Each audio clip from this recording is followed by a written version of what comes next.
All right, everybody, welcome back. Today we're going to take a look at this Alpicool iceless cooler or chest. Basically, it has a small compressor in here that will keep this entire chest frozen or refrigerated to -4. We'll look at the specs and everything here. And as you can see, it's pretty big. Shelf here with a potential divider slot. Down there is a drain, and you have a light, LED light right here. This top is reversible, so you can open it from either side. And it does have a locking latch, which locks down the cooler. Over here are your main controls. You have your power button, your configuration button, your up and down buttons, and you have a USB port right here. What we're gonna do is we're gonna go ahead and get it plugged in and check out some of the features and go through the instruction manual. All right, this is the accessory pack you get with it. You get a wall plug and a 12-volt cigarette lighter plug. So you can pre-cool this in your house the night before and then plug it into your vehicle when you're ready to go. So we're gonna check out the user manual here. Now this is the model NL30. So they have a 40 and a 50, and basically it's just bigger sizes.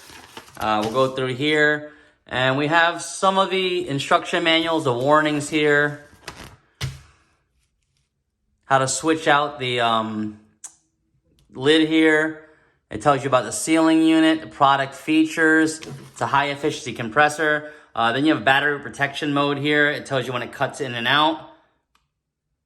And basically, you can go from -4 to 68.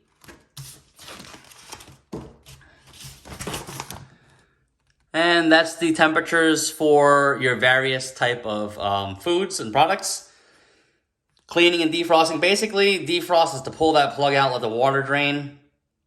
And cleaning it, you just wipe it out with like a Clorox wipe or something. Other than that, that's pretty much it. Here are the specs on it. So it's a 26.8 liter or just under 1 cubic foot. It's the same compressor for all three, so 60 watts rated. Lower than 48 dB noise, which should be very quiet. And those are your dimensions. And this one weighs about 25 pounds.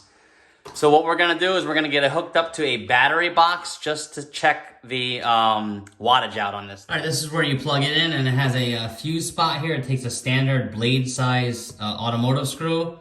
So we'll get it plugged in and see what the wattage is on this. All right, we got it hooked up here to our power box. We're gonna go ahead and turn the power on and see what it takes. All right, it jumped up to 52 there, and now it's back down to 37 or 40. So it said it draws out about 60 watts. All right, we just wanted to show you what that drain plug looked like down here, and it's just basically a pull-out stopper, and it just pops right back in. It doesn't screw in or anything, it just pushes in, and that's to drain out all the water. So what we got going on now here is we got a bowl of water.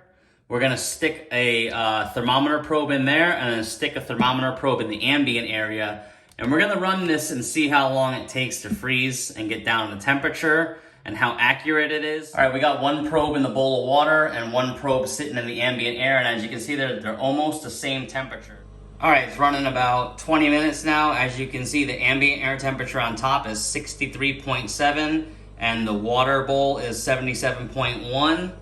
The actual cooler is showing 66 degrees.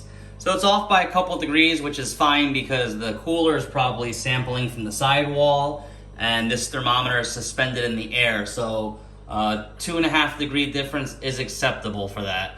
We'll let it keep going and see how long it takes to freeze that water. All right, the Alpicool refrigerator freezer cooler has been running for a few hours. We had it set on 32 degrees. So it shuts off at about 32 to 30. And as you can see, the top one there is the water that we have in there. It's 47 or 49.7 degrees Fahrenheit, and the ambient is 46. So bringing it down to 32 will not freeze anything.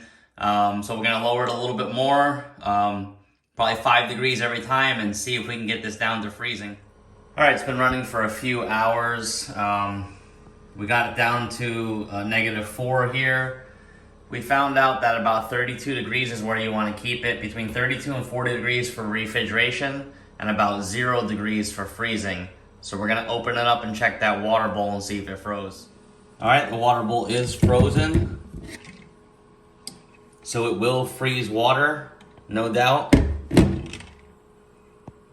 We did test out this USB port. and it does put out 1 amp of power, so it will charge all your cell phones. Okay, here are the final thoughts on this cooler. We think it's an excellent option to a traditional cooler because this does not require ice. The only downside is you'll have to keep it plugged into your car, but it will stay cold for some time. So if you pack it full of things and you set it up overnight and chill it, you'll have a nice cold refrigerator or freezer the whole day without any mess in here. It builds up some little frost lines here, nothing too bad. You have the light, an extra little shelf up here, and this is a ton of space in here. You can put a lot of stuff in here, more than enough to go camping with or go to the beach. So this overall, is an excellent buy and an excellent alternative to a regular traditional cooler. Hope this helps. Thanks for watching. Please subscribe.